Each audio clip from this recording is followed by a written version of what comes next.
ദൈവത്തിൻ്റെ പരിശുദ്ധ നാമം വാഴ്ത്തപ്പെടുമാറാകട്ടെ. കർത്താവായ യേശു ക്രിസ്തുവിൻ്റെ ഉന്നതമായ നാമത്തിൽ ഇവർക്കും എൻ്റെ സ്നേഹവന്ദനം. ഈ പുതിയ വർഷത്തിൻ്റെ പുതിയ മാസത്തിൻ്റെ മൂന്നാമത്തെ ഞായറാഴ്ചയ്ക്കായി നമുക്ക് ദൈവത്തെ സ്തുതിക്കാം, സ്തോത്രം ചെയ്യാം. കർത്താവ് നടത്തിയ വിധങ്ങൾക്കായി നന്ദി അർപ്പിക്കുകയൊപ്പം തുടർന്നുള്ള നാളുകളിൽ ദൈവത്തിൻ്റെ ഏറെ സഹായം, അനുഗ്രഹം, നന്മ അനുഭവിപ്പാനായിട്ട് നമുക്ക് പ്രാർത്ഥനയോടുകൂടെ ആയിരിക്കാം, പ്രതീക്ഷയോടുകൂടെ ആയിരിക്കാം. കർത്താവ് എക്കാലത്തും തൻ്റെ മക്കളെ കരുതുന്നു, സ്നേഹിക്കുന്നു. കർത്താവ് നമ്മോട് കൂടെയുണ്ട്. കർത്താവ് പറയുന്നു, ഞാൻ നിന്നെ ഒരു നാളും കൈവിടുകയില്ല, ഉപേക്ഷിക്കുകയില്ല. ആ ദൈവം നമ്മോട് കൂടെയുണ്ട്, നമ്മുടെ തലമുറകളോട് കൂടെയുണ്ട്, നമ്മുടെ ഉപജീവന മാർഗങ്ങളോട് കൂടെയുണ്ട്. ആ ദൈവത്തെ നമുക്ക് മുറുകെ പിടിച്ച് ദൈവത്തിൽ ആശ്രയിച്ചുകൊണ്ട് മുന്നോട്ട് സ്ഥിരമായി യാത്ര ചെയ്യാം. കർത്താവ് അതിനായി നമ്മെ സഹായിക്കട്ടെ. പ്രാർത്ഥനയോടുകൂടെ ഇന്നത്തെ ഈ ശുശ്രൂഷയിലേക്ക് നമുക്ക് പ്രവേശിക്കാം. യഹോവയെ സ്തുതിപ്പിൻ, യഹോവയുടെ ദാസന്മാരെ സ്തുതിപ്പിൻ, യഹോവയുടെ നാമത്തെ സ്തുതിപ്പിൻ, യഹോവയുടെ നാമം വാഴ്ത്തപ്പെടുമാറാകട്ടെ. നമ്മുടെ ദൈവത്തോട് നമുക്ക് പ്രാർത്ഥിക്കാം. തലമുറ തലമുറയായി ഞങ്ങളുടെ സങ്കേതവും കോട്ടയും ഞങ്ങളുടെ ആശ്രയവുമായിരുന്നു നാൾതോറും ഞങ്ങളുടെ ഭാരങ്ങളെ ചുമക്കുന്ന, ഞങ്ങളുടെ വഴി നടത്തുന്ന സർവ്വവല്ലഭനായ സ്വർഗീയ പിതാവാം ഞങ്ങളുടെ നല്ല ദൈവമേ, നാഥ, അനുഗ്രഹിക്കപ്പെട്ട ഈ പ്രഭാതവേളയ്ക്കായി സ്തോത്രം ചെയ്യുന്നു. ഞങ്ങളുടെ ജീവിത നാളുകൾ ഒരു കർത്തൃദിവസത്തെ കൂടെ കാണുവാനും ഈ ദിവസത്തിൽ കർത്താവിനെ ആരാധിപ്പാനും മഹത്വപ്പെടുത്തുവാനും തിരുവചനം കേൾക്കുവാനും ധ്യാനിപ്പാനും ഒക്കെ ദൈവം ഞങ്ങൾക്ക് നൽകുന്ന എല്ലാ മുഖാന്തരങ്ങൾക്കായി ഞങ്ങളങ്ങേ സ്തുതിച്ച് മഹത്വപ്പെടുത്തുന്നു. പിതാവേ, അവിടുത്തെ സ്നേഹത്തിനായി സ്തുതിക്കുന്നു, അവിടുത്തെ കാരുണ്യത്തിനായി സ്തുതിക്കുന്നു. ഇത്രത്തോളം ദൈവം ഞങ്ങളെ സഹായിച്ചു, ഇത്രത്തോളം ദൈവം ഞങ്ങളെ നടത്തി, അതിനായി സ്തോത്രം ചെയ്യുന്നു പിതാവ്. യേശു യൂട്യൂബ് ചാനലിലൂടെ നാഥ ദൈവവചനം ശ്രവിക്കുന്ന ഓരോ ദൈവമക്കളെയും ദൈവനാമത്തിൽ അടിയങ്ങൾ അനുഗ്രഹിച്ച് പ്രാർത്ഥിക്കുന്നു. എല്ലാ ജീവിതങ്ങൾക്കും ആശ്വാസവും സമാധാനവും സന്തോഷവും ദൈവകൃപയും സുരക്ഷിതത്വവും ദൈവം പ്രദാനം ചെയ്ത് അത്ഭുതകരമായി കരം പിടിച്ച് വഴി നടത്തണമെന്ന് യേശു രക്ഷിതാവിന്റെ നാമത്തിൽ പ്രാർത്ഥിക്കുന്നു. പ്രാർത്ഥന കേൾക്കണമേ. ആമേൻ, ആമേൻ. പ്രിയമുള്ളവരെ, കഴിഞ്ഞ ആഴ്ചയിലെ ധ്യാനത്തിന്റെ ഒടുവിൽ ചോദിച്ച ചോദ്യം ഇതാണ്: നിത്യജീവന് അവകാശിയായി തീരുവാൻ ഞാൻ എന്ത് ചെയ്യണമെന്ന് യേശുവിൻ്റെ അടുക്കൽ വന്ന് ചോദിച്ചത് ആരാണ് എന്നത്. ഈ ചോദ്യത്തിന് മറുപടി നൽകിയിരിക്കുന്നവരെല്ലാം തന്നെ ശരിയായ ഉത്തരമാണ് നൽകിയിരിക്കുന്നത്. ആൻസർ ഇപ്രകാരമാണ്: ന്യായശാസ്ത്രിയാണ് യേശുവിൻ്റെ അടുക്കൽ വന്ന് ഈ ചോദ്യം ചോദിച്ചത്. ഇന്നത്തെ ധ്യാനത്തിൻ്റെ ഒടുവിലും ഒരു ചോദ്യമുണ്ടാകും. പ്രാർത്ഥനയോടെ ശ്രദ്ധയോടെ ദൈവവചനം കേൾക്കുക, ഗ്രഹിക്കുക, അതിന് ഉത്തരം നൽകുക. ദൈവം നിങ്ങളെ അനുഗ്രഹിക്കുമാറാകട്ടെ. ഇന്ന് നാം ധ്യാനത്തിനായിട്ട് തിരഞ്ഞെടുത്തിരിക്കുന്ന തിരുവചന വേദഭാഗം ഉൽപ്പത്തി പുസ്തകം 18-ാം അധ്യായം 18 മുതൽ 33 വരെയുള്ള വചനങ്ങളെ ആസ്പദമാക്കി അബ്രഹാമിൻ്റെ മധ്യസ്ഥതയെക്കുറിച്ചാണ് നാം ഇന്ന് ധ്യാനിക്കുവാനായിട്ട് പോകുന്നത്. ചോദ്യം: ജീവിതത്തിൽ എപ്പോഴെങ്കിലും ആരെങ്കിലും നമുക്ക് വേണ്ടി മധ്യസ്ഥത ചെയ്തിട്ടുണ്ടോ? നാം എപ്പോഴെങ്കിലും ആർക്കെങ്കിലും വേണ്ടി മധ്യസ്ഥത ചെയ്തിട്ടുണ്ടോ? ഒരു ദൈവ പൈതൽ എന്ന നിലയ്ക്ക്, ഒരു ക്രിസ്തുവിൽ ജീവിക്കുന്ന ഒരു വ്യക്തി എന്ന നിലയ്ക്ക് ഈ ചോദ്യത്തിന് പ്രസക്തി ഉണ്ടോ എന്ന് ഒരുപക്ഷെ നിങ്ങൾ ചോദിച്ചേക്കാം, അല്ലേ? കാരണം ഇക്കഴിഞ്ഞ നാളൊക്കെ നമുക്ക് വിശ്വാസ ജീവിതത്തിൽ അറിവ് ലഭ്യമായ കാലം തുടങ്ങി നാം മറ്റുള്ളവർക്ക് വേണ്ടി മധ്യസ്ഥ ചെയ്യുന്നവരാണ്. മറ്റുള്ളവർ നമുക്ക് വേണ്ടി മധ്യസ്ഥ ചെയ്യുന്നുണ്ട്. ഉൽപ്പത്തി പുസ്തകം 18-ാം അധ്യായം 18 മുതൽ 33 വരെ വായിക്കുമ്പോൾ സോദോം ഗൊമോറ നഗരത്തിന് വേണ്ടി മധ്യസ്ഥ വഹിക്കുന്ന എബ്രഹാമിനെ കാണുവാനായിട്ട് സാധിക്കും. ഇതിൽ ഈ സംഭവത്തിൽ 2 കാര്യങ്ങൾ എടുത്തു പറയേണ്ടതായിട്ട് വരും. ഒന്നാമത്തേത്, സോദോം ഗൊമോറ നഗരത്തിൻ്റെ പാപത്തെ ദൈവം അറിഞ്ഞിരുന്നു എന്നതാണ് ശ്രദ്ധേയമായ ഒരു ചിന്ത. സോദോം ഗൊമോറ നഗരത്തിൻ്റെ പാപത്തെ ദൈവം അറിഞ്ഞിരുന്നു. പ്രിയമുള്ളവരെ, നാം സേവിക്കുന്ന, നാം ആരാധിക്കുന്ന ദൈവം നമ്മെ അറിയുന്നു, നമ്മെ കാണുന്നു. ഈ ചിന്ത നാം മറന്നു പോകരുത്. പലപ്പോഴും നാം ഈ ഒരു ആശയത്തെ ഇപ്രകാരമാണ് ചിന്തിക്കുന്നത്. അതായത്, ദൈവം എൻ്റെ കഷ്ടപ്പാടുകളെ അറിയുന്നു, എൻ്റെ ദുരിതങ്ങളെ, ദുഃഖങ്ങളെ, വേദനകളെ അറിയുന്നു, അല്ലെ? ഇത് പൊതുവായ ഒരു തത്വമാണ്, നാം വിശ്വസിക്കുന്നുണ്ട്. എന്നാൽ ഇതിൻ്റെ മറുവശം എന്ന് പറയുന്നത്, ദൈവം നമ്മുടെ ദുഃഖവും സങ്കടവും പ്രയാസങ്ങളും ഒക്കെ കാണുമ്പോൾ തന്നെ ജീവിതത്തിന്റെ മറുവശത്തുള്ള നമ്മുടെ കുറ്റങ്ങളും കുറവുകളും, നമ്മുടെ പിഴവുകളെ, നമ്മുടെ പാപങ്ങളെ ദൈവം നോക്കിക്കാണുന്നു എന്നത് നാം ഒരിക്കലും മറന്നു പോകരുത്. ഇവിടെ സൊദോം ഗൊമോറ പട്ടണത്തിന്റെ പാപത്തെ ദൈവം കണ്ടിരുന്നു, ദൈവം അറിഞ്ഞിരുന്നു എന്ന ചിന്തയാണ്. രണ്ടാമത്തേത് നഗരത്തിന്റെ രക്ഷയ്ക്കായുള്ള അബ്രഹാമിന്റെ പ്രാർത്ഥനയാണ്. ഒരമ്മ തൻ്റെ മക്കൾക്ക് വേണ്ടി, മക്കൾ ആപത്തിൽപ്പെടുമ്പോൾ ആ മക്കൾക്ക് വേണ്ടി മധ്യസ്ഥ വഹിക്കുന്നത് പോലെ അബ്രഹാം സൊദോം ഗൊമോറ പട്ടണത്തിന്റെ രക്ഷയ്ക്കായിട്ട് ജീവനുള്ള ദൈവത്തോട് നിലവിളിക്കുകയാണ്, പ്രാർത്ഥിക്കുകയാണ്. അപകടവേളകൾ, അപകടസന്ധികൾ, ദുരിത അനുഭവങ്ങളുടെ നടുവിൽ അബ്രഹാം സൊദോം ഗൊമോറ പട്ടണത്തിന് വേണ്ടി നിലവിളിക്കുകയാണ്, പ്രാർത്ഥിക്കുകയാണ്. എന്നെ കേൾക്കുന്ന പ്രിയ ദൈവജനമേ, അബ്രഹാമിന് സൊദോം ഗൊമോറ പട്ടണത്തിൽ നിന്ന് ഒന്നും ലഭിക്കുവാനില്ല, അതുപോലെ അതിൽ നിന്ന് യാതൊരു നന്മയും തനിക്ക് നേടുവാനില്ല. പക്ഷേ സൊദോം ഗൊമോറ പട്ടണം നശിക്കുമെന്ന വാർത്ത കേട്ട ഉടൻ തന്നെ ദൈവത്തോട് ആ പട്ടണത്തിന് വേണ്ടി മധ്യസ്ഥ ചെയ്യുന്നത് കാണുവാനായി സാധിക്കും. വരും കാലങ്ങളിൽ, ഇൻ ഫ്യൂച്ചർ, ഭാവിയിൽ ആ പട്ടണത്തിൽ നിന്ന് ഒരു നന്മയും അബ്രഹാം പ്രതീക്ഷിക്കുന്നില്ല. അബ്രഹാമിന് ആ പട്ടണത്തെക്കുറിച്ച് ഒരു വിഷയവുമില്ല, ഒരു ബന്ധവുമില്ല. പക്ഷേ അബ്രഹാം ദൈവത്തോട് പ്രാർത്ഥിക്കുകയാണ് ആ നഗരത്തിലെ ജനങ്ങൾക്ക് വേണ്ടി, ആ നഗരത്തിൻ്റെ സുരക്ഷിതത്വത്തിന് വേണ്ടി ദൈവത്തോട് മധ്യസ്ഥ വഹിക്കുകയാണ്. ഇതോടൊപ്പം ഈ സംഭവത്തിൽ 4 പ്രത്യേകതകളെ നമുക്ക് കാണുവാനായി സാധിക്കും. ഒന്നാമത്തേത്, തിന്മ നിറഞ്ഞ സാഹചര്യങ്ങളെ വിചാരണ ചെയ്യുന്നതിൽ ഉറച്ചു നിൽക്കുന്ന ഒരു ദൈവത്തെയാണ് നമുക്കവിടെ നോക്കിക്കാണുവാൻ സാധിക്കുന്നത്. പ്രിയമുള്ളവരെ, വേദപുസ്തകം ശക്തമായി അടിവരയിട്ട് പറയുന്ന ഒരു ചിന്ത എന്ന് പറയുന്നത്, തിന്മ ചെയ്യുന്നവരെ കൂടുതൽ കാലം ദൈവം നിലനിർത്തുകയില്ല എന്നതാണ്. അതായത് ദൈവം അവരെ വിചാരണ ചെയ്യും എന്ന ചിന്ത. സൊദോം ഗൊമോറ പട്ടണത്തിലൂടെ അത് തന്നെയാണ് മനസ്സിലാക്കുവാൻ സാധിക്കുന്നത്. ഒന്ന് ചിന്തിച്ചു നോക്കിയേ, ഇത് ഇന്നും ഇന്നലെയും തുടങ്ങിയതല്ല. സൊദോം ഗൊമോറ പട്ടണം എത്രയോ നാളുകളായി, കാലങ്ങളായി പാപം തുടങ്ങിയിട്ട് അത് പെരുകി പെരുകി വർദ്ധിച്ച് ഇന്ന് മുഴുവനും മലിനമാക്കപ്പെട്ട അനുഭവത്തിൽ എത്തി നിൽക്കുകയാണ്.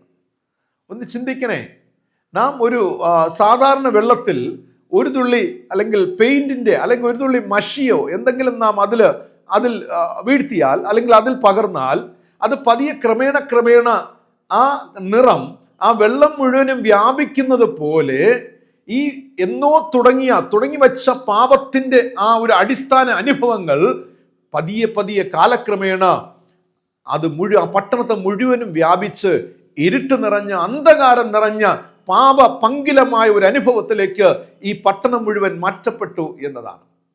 ഈ പട്ടണത്തെയാണ് ദൈവം വിചാരണ ചെയ്യുവാൻ വരുന്നത്. മറന്നു പോകരുതേ, ഈ ലോകത്ത് തിന്മ ശക്തികൾ വർദ്ധിച്ചു കൊണ്ടിരിക്കുകയാണ്.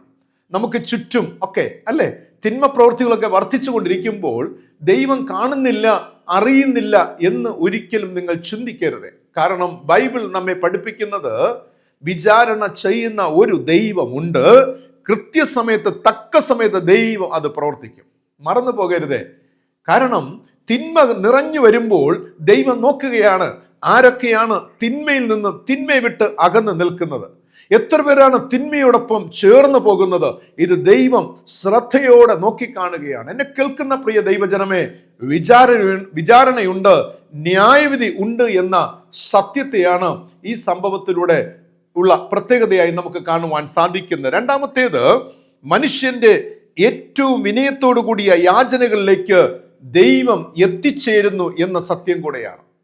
ഒരനർത്ഥം, ഒരു പ്രതികൂലം, ഒരാപത്ത് കടന്നു വരുമ്പോൾ ആപത്തിൻ നടുവിൽ വിനയത്തോടു കൂടെയുള്ള പ്രാർത്ഥനകൾ കഴിക്കുവാൻ സാധിച്ചാൽ, താഴ്മയോടുള്ള അപേക്ഷകളെ കഴിക്കുവാൻ സാധിച്ചാൽ, ചില വേളകളിൽ ദൈവം ആ താഴ്മയുള്ള അപേക്ഷകളിലേക്ക് എത്തിച്ചേരുന്നു, ഇറങ്ങി വരുന്നു എന്നുള്ളതാണ്. അതിലൂടെ ഒരു വലിയ വിടുതൽ പ്രാപിക്കുവാൻ സാധിക്കും എന്നതാണ്. മൂന്നാമത്തേത്, ഏതാനും പേർക്ക്, അതായത് ചുരുക്കം പേർക്ക് അനേകർക്ക് വേണ്ടി സേവനം ചെയ്യുവാൻ കഴിയുമെന്ന സത്യം കൂടെ ഈ സംഭവത്തിൽ നിന്ന് ഓർപ്പിക്കുകയാണ്. കാരണം ഈ ഒരു വലിയ പട്ടണത്തെ ദൈവം നശിപ്പിക്കുവാൻ പോകുകയാണ്. അവിടെ ഇതാ ഒരൊറ്റ മനുഷ്യൻ ഒരു വലിയ പട്ടണത്തിന് വേണ്ടി മധ്യസ്ഥത വഹിക്കുകയാണ്, യാചന കഴിക്കുകയാണ്. എന്നെ കേൾക്കുന്ന പ്രിയ ദൈവജനം, ഒരു കുടുംബത്തിന് വേണ്ടി, ഒരു ദേശത്തിന് വേണ്ടി, സഭയ്ക്ക് വേണ്ടി ഒരാൾ മധ്യസ്ഥത വഹിച്ചാൽ ആ യാചനകളിലേക്ക് ദൈവം ഇറങ്ങി വരുന്നു എന്ന സത്യം നാം മറന്നു പോകരുത്. അങ്ങനെ ചെയ്യുവാൻ സാധിക്കും എന്നതാണ്. ഒടുവിലത്തെ ചിന്ത എന്നത് ദൈവിക കലവറയിലെ വിഭവങ്ങളുടെ മേൽ മനുഷ്യന്റെ പ്രാർത്ഥനകൾ വന്നു പതിക്കുന്നു എന്നുള്ളതാണ്.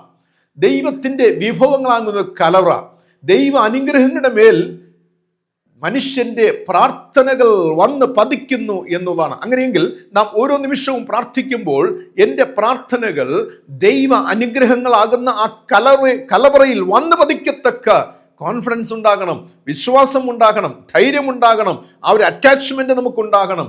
അതാണ് യഥാർത്ഥ പ്രാർത്ഥന, മധ്യസ്ഥത എന്നതുകൊണ്ട് അർത്ഥമാക്കുന്നത്. ഈ ഭാഗത്ത് എബ്രഹാമിന്റെ മധ്യസ്ഥതയിൽ ഒരുപാട് പ്രത്യേകതകളെ നമുക്ക് നോക്കിക്കാണുവാനായിട്ട് സാധിക്കും. ഒന്നാമത്തെ പ്രത്യേകത എന്ന് പറയുന്നത് ഉൽപ്പത്തി പുസ്തകം 18-ാം അധ്യായം 22-ാം വാക്യത്തിന്റെ 2-ാം ഭാഗം വായിക്കുമ്പോൾ അവിടെ രേഖപ്പെടുത്തിയിരിക്കുന്നത് എബ്രഹാമോ യഹോവയുടെ സന്നിധിയിൽ തന്നെ നിന്നു എന്ന് രേഖപ്പെടുത്തിയിരിക്കുകയാണ്. He stood before the lord എന്നാണ് രേഖപ്പെടുത്തിയിരിക്കുന്നത്. അതായത് അബ്രഹാമിന് ആത്മവിശ്വാസം ഉണ്ടായിരുന്നു. ആമേൻ. പ്രിയമുള്ളവരെ, മധ്യസ്ഥത വഹിക്കുന്ന ഓരോ വ്യക്തിയുടെ ജീവിതത്തിലും ആത്മവിശ്വാസം ഉണ്ടായിരിക്കണം, സെൽഫ് കോൺഫിഡൻസ് ഉണ്ടായിരിക്കണം. ഇവിടെ ബൈബിൾ പറയുന്നു അബ്രഹാമോ യഹോവയുടെ സന്നിധിയിൽ തന്നെ നിന്നു. അതെ, ഉറച്ചു നിൽക്കുന്ന ഒരു അനുഭവത്തെ. പ്രിയരെ, ദൈവം ചെയ്യുവാൻ പോകുന്നത് അബ്രഹാമിനോട് ദൈവം മറച്ചു വെക്കുന്നില്ല. കാരണം അബ്രഹാമിൽ ദൈവത്തിന്റെ വാഗ്ദത്തങ്ങൾ ഉണ്ടായിരുന്നു. ദൈവിക വാഗ്ദത്തങ്ങൾ ഉണ്ടായിരുന്നത് കൊണ്ട് തന്നെ ദൈവം ചെയ്യുവാൻ പോകുന്നതിനെ അബ്രഹാമിന് അതത് കാലത്തും സമയത്തും വെളിപ്പെടുത്തി നൽകിക്കൊണ്ടേയിരുന്നു. അതിനാൽ ദൈവം ചെയ്യുവാൻ പോകുന്നത് അബ്രഹാമിന് വെളിപ്പെടുത്തുകയാണ്. ആയതിനാൽ അബ്രഹാം ദൈവ സന്നിധിയിൽ ഉറച്ച് നിൽക്കുകയാണ്. ആമേൻ.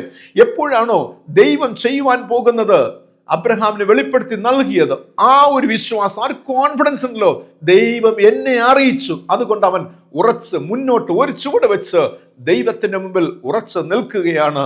മധ്യസ്ഥ വഹിക്കുവാൻ ഒരുക്കമുള്ളവനായി നിൽക്കുകയാണ്. പ്രിയമുള്ളവരെ, വാഗ്ദത്തം പ്രാപിച്ചവർക്കും അതിൽ വിശ്വസിക്കുന്നവർക്കും മാത്രമേ ദൈവത്തിൽ ഉറച്ചു നിൽക്കുവാൻ കഴിയുകയുള്ളൂ. മറക്കരുതേ, വാഗ്ദത്തം പ്രാപിച്ചവർക്കും അതിൽ വിശ്വസിക്കുന്നവർക്ക് മാത്രമേ ദൈവത്തിൽ ഉറച്ചു നിൽക്കുവാൻ കഴിയുകയുള്ളൂ. ഇത് നാം മനസ്സിലാക്കണം. അങ്ങനെയെങ്കിൽ എനിക്ക് ദൈവത്തിൽ ഉറച്ചു നിൽക്കുവാൻ കഴിയുന്നുണ്ടോ? കഴിയുന്നില്ലെങ്കിൽ ഓർക്കുക, വാഗ്ദത്തങ്ങൾ പ്രാപിക്കുന്നതിൽ എവിടെയൊക്കെയോ വീഴ്ച സംഭവിച്ചിരിക്കുകയാണ്. ഞാൻ വിശദമാക്കാം. ഇന്ന് അനേകം പേർക്ക് ദൈവത്തിൽ ഉറച്ചു നിൽക്കുവാൻ കഴിയാതെ പോകുന്നത് വാഗ്ദത്തങ്ങൾ ലഭ്യമാകാത്തത് കൊണ്ടാണ്, വാഗ്ദത്തങ്ങൾ മുറുകെ പിടിക്കാത്തത് കൊണ്ടാണ്.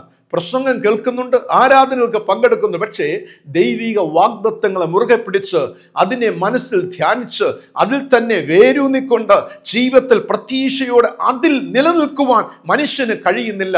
എപ്പോഴോ എവിടെ വെച്ച് കേട്ട ഒരു വാഗ്ദത്തമുണ്ട്, മെമ്മറിയിലുണ്ട്, പക്ഷേ അതിൽ പൂർണ്ണമായിട്ട് അല്ലെങ്കിൽ ഇൻവോൾവ് ആയി മുന്നോട്ട് പോകുവാൻ മനുഷ്യന് കഴിയുന്നില്ല എന്നുള്ളത് ജീവിതത്തിലെ ഒരു വലിയ പരാജയമാണ്. പ്രിയമുള്ളവരെ, ദൈവ സന്നിധിയിൽ ഉറച്ചു നിൽക്കണമെങ്കിൽ പ്രിയമുള്ളവരെ, ദൈവത്തിൽ അത്രയധികം ആത്മവിശ്വാസം നമുക്കുണ്ടാകണം. ദൈവസന്നിധിയിൽ ദൈവത്തിന്റെ മുൻപേ ഉറച്ചു നിൽക്കണമെങ്കിൽ അത്രയധികം ആത്മവിശ്വാസം ഉണ്ടാണ്. ഈ ആത്മവിശ്വാസം ഉണ്ടാകുന്നത്, ഞാൻ പറഞ്ഞു, എന്നിൽ ദൈവത്തിന്റെ വാഗ്ദത്തങ്ങൾ ഉണ്ടാകണം. എന്നിൽ ദൈവത്തിന്റെ വാഗ്ദത്തങ്ങൾ ഉണ്ടാകണം. ആ വാഗ്ദത്തങ്ങൾ ഉണ്ടായി എനിക്ക് ദൈവം വെളിപ്പാടുകളെ നൽകണം. ദൈവത്തിൽ നിന്ന് വെളിപ്പാടുകളെ സ്വീകരിക്കുമ്പോൾ മാത്രമേ ദൈവസന്നിധിയിൽ എനിക്ക് ഉറച്ചു നിൽക്കുവാൻ എനിക്ക് കഴിയത്തുള്ളൂ. പ്രിയമുള്ളവരെ, വിഷയത്തിന്റെ ഗൗരവം മനസ്സിലാക്കിയ അബ്രഹാം മനുഷ്യരുടെ അടുക്കലേക്ക് പോകാതെ ദൈവസന്നിധിയിൽ അവൻ ഉറച്ചു നിൽക്കുകയാണ്. ഒരു മനുഷ്യന്റെ അടുക്കൽ പോകുന്നില്ല മധ്യസ്ഥതയ്ക്കായി. നോക്കണേ, വിഷയത്തിന്റെ സീരിയസ്നെസ് അവൻ ബോധ്യപ്പെട്ടു. ഇതാ, ഒരു പട്ടണം മുഴുവൻ നശിപ്പിക്കുവാൻ പോവുകയാണ് ദൈവം. അതുകൊണ്ട് ഒരു മനുഷ്യന്റെ അടുക്കലേയും പോകാതെ അവന്റെ മധ്യസ്ഥത ദൈവത്തിന്റെ മുൻപിൽ കഴിപ്പാൻ ദൈവത്തിന്റെ മുൻപിൽ ഉറച്ചു നിന്നു. കാരണം അബ്രഹാമിന് ഉള്ളിലുണ്ടായിരുന്നത് ആത്മവിശ്വാസം. പ്രിയമുള്ളവരെ, രണ്ടാമത്തെ ചിന്ത എന്ന് പറയുന്നത് അത് ഉൽപ്പത്തി പുസ്തകം 18-ാം അധ്യായം 23 മുതൽ 25 വരെ വായിക്കുമ്പോൾ അവിടെ കാണുവാൻ സാധിക്കുന്നത് അബ്രഹാമിന് തൻ്റെ യാചനയിൽ തനിക്ക് വ്യക്തതയും കൃത്യതയും ഉണ്ടായിരുന്നു എന്നുള്ളതാണ്. ആമേൻ. അബ്രഹാം എന്താണ് യാചിക്കുന്നത് എന്നതിൽ അവന് വ്യക്തതയുണ്ടായിരുന്നു, കൃത്യത ഉണ്ടായിരുന്നു എന്നതാണ്. ഈ ഭാഗം നാം വായിക്കുമ്പോൾ അവിടെ അബ്രഹാം ദൈവത്തോട് പറയുകയാണ്, ഒന്ന്, ദുഷ്ടൻ ദൈവമേ, ദുഷ്ടനോട് കൂടെ നീതിമാനെയും നീ സംഹരിക്കുമോ? രണ്ട്, ആ പട്ടണത്തിൽ 50 നീതിമാന്മാർ ഉണ്ടെങ്കിൽ നീ അതിനെ സംഹരിക്കുമോ?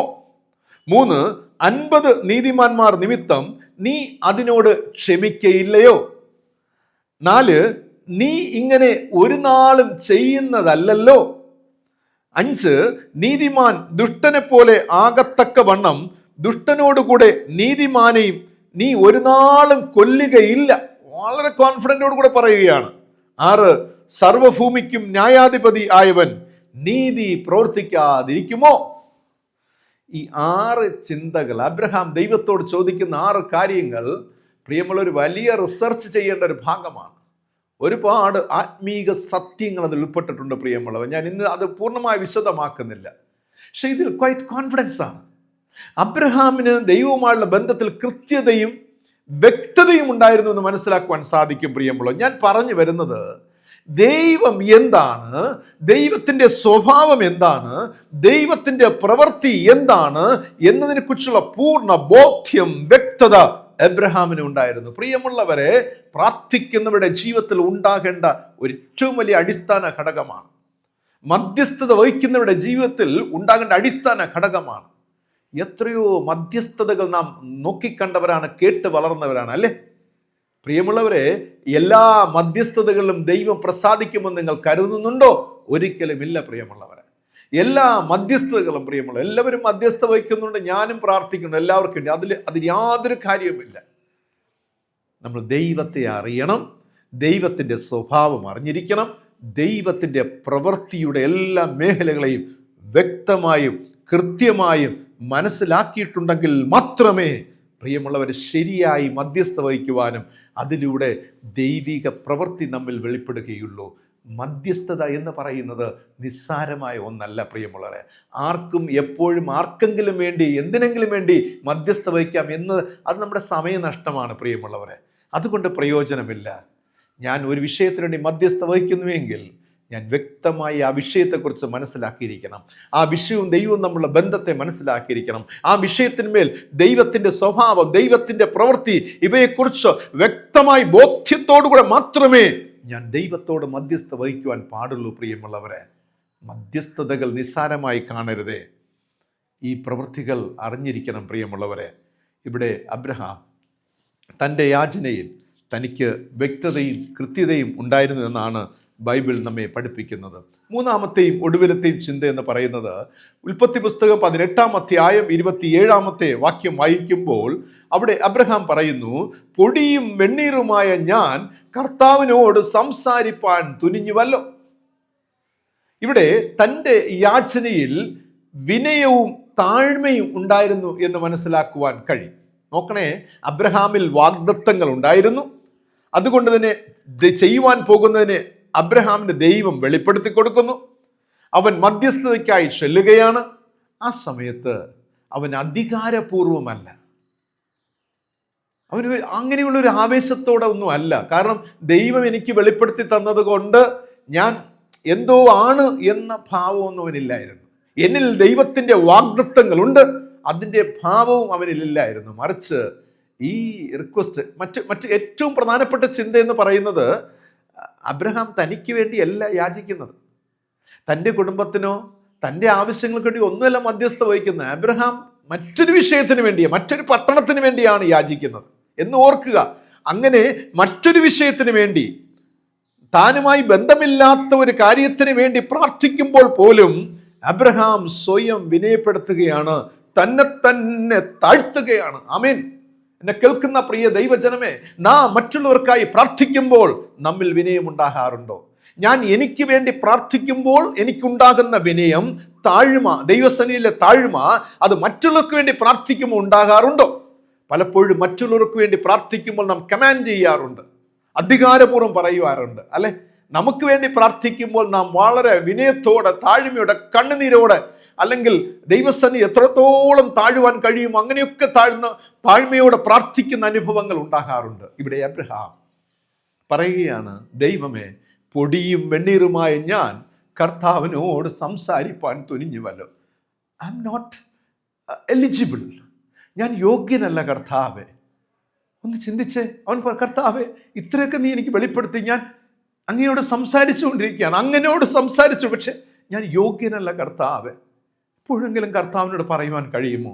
നമുക്ക് വെളിപ്പാടുകളുടെ ആധിക്യം കിട്ടും, അല്ലെങ്കിൽ വെളിപ്പാടുകളുടെ ആ ഒരു നന്മ നമുക്ക് ലഭിക്കുമ്പോൾ, വാഗ്ദത്തങ്ങൾ ലഭിക്കുമ്പോൾ, ദൈവം നമ്മോട് കമ്മ്യൂണിക്കേറ്റ് ചെയ്യുമ്പോൾ, ദൈവം നമ്മോട് വ്യക്തമായി സംസാരിക്കുമ്പോൾ, എപ്പോഴെങ്കിലും നാം പറഞ്ഞിട്ട്, ദൈവമേ, I am not eligible lord, കർത്താവേ, ഞാൻ യോഗ്യനല്ല, ഞാൻ യോഗ്യയല്ല കർത്താവേ, ഞാൻ യോഗ്യതയുള്ള ഒരു സഭയല്ല, യോഗ്യമായ ഒരു കുടുംബമല്ല പിതാവേ എന്ന് പറയുവാൻ കഴിഞ്ഞിട്ടുണ്ടോ പ്രിയമുള്ളവരെ? അബ്രഹാമിൻ്റെ മധ്യസ്ഥതയിൽ താഴ്മയും വിനയവും ഏറെ ഉണ്ടായിരുന്നു എന്നാണ് കാണുവാൻ സാധിക്കുന്നത്. നമ്മുടെ മധ്യസ്ഥതകളിൽ പ്രിയരെ താഴ്മയുണ്ടാകണം. ഏതൊരു വിഷയത്തിൽ ദൈവത്തിൻ്റെ അടുക്കൽ സമീപിച്ചാലും അബ്രഹാമിൽ ഉണ്ടായിരുന്ന താഴ്മയും വിനയവും നമുക്കുണ്ടാകും. ഞാനൊന്നുമല്ല, അല്ലേ, ഞാനൊരു വലിയ പൊസിഷനിലിരിക്കുന്ന വ്യക്തിയാകാം, സാമ്പത്തികമായ ഒരുപാട് ഉന്നത സ്ഥിതിയിലാകാം, ഒരുപാട് ഇൻഫ്ലുവൻസ് എനിക്ക് ഉണ്ടാകാം, ഒരുപാട് പേർ എന്നെ ഭയങ്കരമായി പ്രശംസിക്കാറുണ്ട്, ആദരിക്കാറുണ്ട്, ബഹുമാനിക്കാറുണ്ട്. ഇതൊക്കെ ഈ ലോകത്തിൽ നമുക്ക് ഇതൊന്നും ദൈവത്തിൻ്റെ മുമ്പിൽ നത്തിങ് പ്രിയമുള്ളവർ. ഇത് നാം എപ്പോഴും ഓർക്കണം. ദൈവത്തിൽ നാം പ്രാർത്ഥനയ്ക്കായി ചെല്ലുമ്പോൾ എൻ്റെ പൊസിഷൻസ് ഒന്നും അല്ല, ദൈവത്തിൻ്റെ മുമ്പിൽ അത് വെറും പൊടിയാണ് പ്രിയമുള്ള, പൊടി മണ്ണാണ്. ചിന്തിക്കുക, മനുഷ്യൻ നമ്മളെ പ്രശംസിച്ച് ഒരു സിംഹാസനത്തിൽ കൊണ്ട് ഇരുത്തും. അവൻ്റെ വാക്കുകൾ കൊണ്ട്, അവൻ്റെ പ്രവൃത്തി കൊണ്ട്, അവൻ്റെ പ്രയത്നം കൊണ്ട് നമ്മളെ പല മേഖലകൾ കൊണ്ടെത്തിക്കാം. പല വലിയ അല്ലെ പ്രസ്ഥാനങ്ങളിലെ മെമ്പേഴ്സായും ചെയർമാനായും സെക്രട്ടറി ആയിട്ടും ഒക്കെ നമ്മൾ കൊണ്ടെത്തിക്കാം. പക്ഷേ ദൈവത്തിൻ്റെ മുമ്പിൽ അത് ബിഗ് സീറോ എന്ന് ഓർക്കുക, ബിഗ് സീറോ എന്ന് നോക്കുക പ്രിയമുള്ള. അത് നാം പലപ്പോൾ തിരിച്ചറിയുന്നില്ല, നാം മനസ്സിലാക്കുന്നില്ല. നാം ഒരു ഇലക്ടഡ് പേഴ്സൺ ആകാം, 1000 പേർ ചേർന്ന് നമുക്ക് ഭൂരിഭാഗം വോട്ട് തന്ന് നമ്മൾ ഇലക്ട് ചെയ്ത ഒരു പൊസിഷനിൽ, നമ്മുടെ ഉപജീവന മാർഗത്തിലാകാം, സഭയിലാകാം, ദേശത്തിലാകാം, അല്ലെങ്കിൽ രാഷ്ട്രീയ തലത്തിലാകാം, ഒക്കെയാകാം. പക്ഷേ നീ എന്ന് പറയുന്ന വ്യക്തി ദൈവത്തിൻ്റെ മുമ്പിൽ ബിഗ് സീറോ എന്ന് നോക്കാം, നിന്റെ പൊസിഷൻസ്. പ്രിയമുള്ളവരെ, ഈ ലോകം നമുക്ക് തരുന്ന ചില ഹോൾഡിങ്സ് ഉണ്ടല്ലോ, അത് നമ്മുടെ ദൈവത്തിന് മുമ്പാകെ ബിഗ് സീറോ എന്ന് നാം ഓർക്കുക. ഞാൻ പറഞ്ഞു വരുന്നത്, ദൈവസന്നിധിയിൽ താഴ്മയോടും വിനയത്തോടും കൂടെ ദൈവത്തെ സമീപിക്കണം, അപ്രോച്ച് ചെയ്യണം. അവിടെയാണ് ജീവിതത്തിൻ്റെ മനോഹാരിത. ദൈവമേ, ഞാൻ ഒന്നുമല്ലപ്പാ, എൻ്റെ ദൈവമാകുന്നതിൻ്റെ ജീവിതത്തിലെ എല്ലാം ഇന്നെന്നെ എൻ്റെ കുടുംബത്തിലെ ഒരു ഭർത്താവായി, ഭാര്യയായി, അപ്പനായി, അമ്മയായി, മക്കളായി, സഹോദരങ്ങളായി ഇന്നെന്നെ നിർത്തിയിരിക്കുന്നുവെങ്കിൽ, എൻ്റെ സഭയിൽ എന്നെ നിർത്തിയിരിക്കുന്നുവെങ്കിൽ, എൻ്റെ ദേശത്ത് ദൈവം നിർത്തിയിരിക്കുന്നുവെങ്കിൽ, രാഷ്ട്രീയ മേഖലയിൽ നിർത്തിയിരിക്കുന്നുവെങ്കിൽ, ഇറ്റ്സ് യുവർ ബ്ലെസ്സിങ്സ്. ഇത് അങ്ങ് നൽകിയ ദാനമാണ്, അങ്ങ് നൽകിയ ദാനമാണ്. എത്ര നാൾ ഈ ദാനം, ഈ പൊസിഷൻസ് എൻ്റെ കൂടെ നിൽക്കുമെന്ന് എനിക്ക് അറിയില്ല. ദൈവം അനുവദിക്കുന്ന നാൾ വരെ മാത്രം. അതിനപ്പുറത്ത് നമ്മൾ എത്ര എഫർട്ട് എടുത്താലും, എത്ര പേർ നമ്മോട് കൂടെ ഉണ്ടായിരുന്നാലും അത് കണ്ടിന്യൂ ചെയ്യാൻ കഴിയത്തില്ല പ്രിയമുള്ളവരെ. ഇത് തിരിച്ചറിയുന്നവർക്ക് മാത്രമേ ദൈവസന്നിധിയിൽ താഴുവാൻ കഴിയത്തുള്ളൂ, വിനയപ്പെടുവാൻ കഴിയത്തുള്ളൂ, തല കുനിക്കുവാൻ, കൈകൂപ്പുവാൻ, മുട്ടുമടക്കുവാൻ കഴിയത്തുള്ളൂ പ്രിയമുള്ളവരെ. അബ്രഹാമിൻ്റെ യാചനയിൽ താഴ്മയും വിനയവും ഉണ്ടായിരുന്നു. എന്നെ കേൾക്കുന്ന പ്രിയ ദൈവജനമേ, ദൈവസന്നിധിയിൽ നമ്മുടെ ജീവിത നാളുകളിൽ പ്രതികൂലങ്ങളും പ്രതിസന്ധികളും ഏറി വരുമ്പോൾ പ്രിയമുള്ളവരെ, നാം ദൈവത്തോട് പ്രാർത്ഥിക്കുമ്പോൾ, മധ്യസ്ഥ വഹിക്കുവാൻ മുൻവരുമ്പോൾ നമ്മിലുണ്ടാകേണ്ട ചില സ്വഭാവങ്ങളെക്കുറിച്ചാണ് നാം ഇപ്പോൾ ധ്യാനിച്ചത് പ്രിയമുള്ളവരെ. അബ്രഹാമിൻ്റെ ജീവിതത്തിൽ ആത്മവിശ്വാസമുണ്ടായിരുന്നു, യാചനയിൽ വ്യക്തതയും കൃത്യതയും ഉണ്ടായിരുന്നു, താഴ്മയും വിനയവും ഉണ്ടായിരുന്നു. ഈ സ്വഭാവങ്ങളാണ് വളരെ സംക്ഷിപ്തമായി ഇന്ന് നാം ധ്യാനിച്ചത്. നമ്മുടെ ജീവിതത്തിൽ എത്രത്തോളം നമുക്ക് നമ്മുടെ പ്രാർത്ഥനകൾ ഇത് പുലർത്തുവാൻ, നീതി പുലർത്തുവാൻ കഴിയുന്നു, നമ്മുടെ അനുദിന മധ്യസ്ഥതകൾ എത്രത്തോളം നീതി പുലർത്തുവാൻ കഴിയുന്നു, എന്നിലെ ആത്മവിശ്വാസം എത്ര? ഒന്ന് അളന്ന് നോക്കിയേ. എന്നിലെ ആത്മവിശ്വാസം, സെൽഫ് കോൺഫിഡൻസ് എത്രത്തോളമുണ്ട്? ഒന്ന് ചിന്തിച്ച് നോക്കിയേ. പ്രാർത്ഥിക്കുന്ന എന്നിലെ സെൽഫ് കോൺഫിഡൻസ്. നാം പലപ്പോഴും പ്രെയർ ചെയ്യുന്നുണ്ട്, മധ്യസ്ഥ വഹിക്കുന്നുണ്ട്, ബുദ്ധിയിൽ നിന്നും അതരങ്ങളിൽ നിന്നുമൊക്കെ, നമ്മുടെ എക്സ്പീരിയൻസിൽ നിന്നുമൊക്കെ നമുക്ക് ഒരുപാട് കാര്യങ്ങൾ പറയാം, ചെയ്യാം, പ്രവർത്തിക്കാം. മറ്റുള്ളവരെയൊക്കെ എക്സൈറ്റഡ് ആക്കുന്ന അത്ഭുതവഹമായ ഒരു അനുഭവത്തിലേക്ക് കൊണ്ടെത്തിക്കുന്ന തരത്തിൽ നമുക്ക് മധ്യസ്ഥ പ്രാർത്ഥനകളൊക്കെ നടത്താം. അതൊന്നുമല്ല പ്രിയമുള്ളവരെ. Self confidence. ഒരു വിഷയത്തിനു വേണ്ടി പ്രാർത്ഥിക്കുമ്പോൾ ആത്മവിശ്വാസത്തോടെ പ്രാർത്ഥിക്കുന്ന വിഷയങ്ങളുടെ മേലൊരു കൃത്യത ഉണ്ടാകണം, അതിനൊരു വ്യക്തത ഉണ്ടാകണം. നാം അറിഞ്ഞിരിക്കണം ഗോഡ്സ് ക്യാരക്ടർ, ദൈവത്തിൻ്റെ സ്വഭാവം, ദൈവത്തിൻ്റെ പ്രവൃത്തി, ദൈവം പ്രവർത്തിക്കുന്ന രീതികൾ, ദൈവം ആഗ്രഹിക്കുന്ന വിധങ്ങൾ, ഇതിനെക്കുറിച്ച് വ്യക്തമായ ബോധ്യമത്തോട് മാത്രമേ ദൈവസന്നിധിയിൽ മധ്യസ്ഥ വഹിക്കാവൂ. ഏറ്റവും ഒടുവിലായിട്ട് ഞാൻ പറഞ്ഞു നിർത്തിയത്, താഴ്മയുണ്ടാകണം, വിനയമുണ്ടാകണം. നമ്മുടെ പൊസിഷൻസ് അല്ല, നമ്മുടെ നെയിംസ് അല്ല, അതിനും അപ്പുറത്തായിട്ട് നമുക്ക് താഴ്മയോടെ ദൈവത്തെ സമീപിക്കുവാൻ കഴിയണം. പ്രിയമുള്ളവരെ, മറന്നു പോകരുതേ, പ്രാർത്ഥനകൾക്ക് മറുപടിയുണ്ട്. അബ്രഹാം യാചിച്ചു.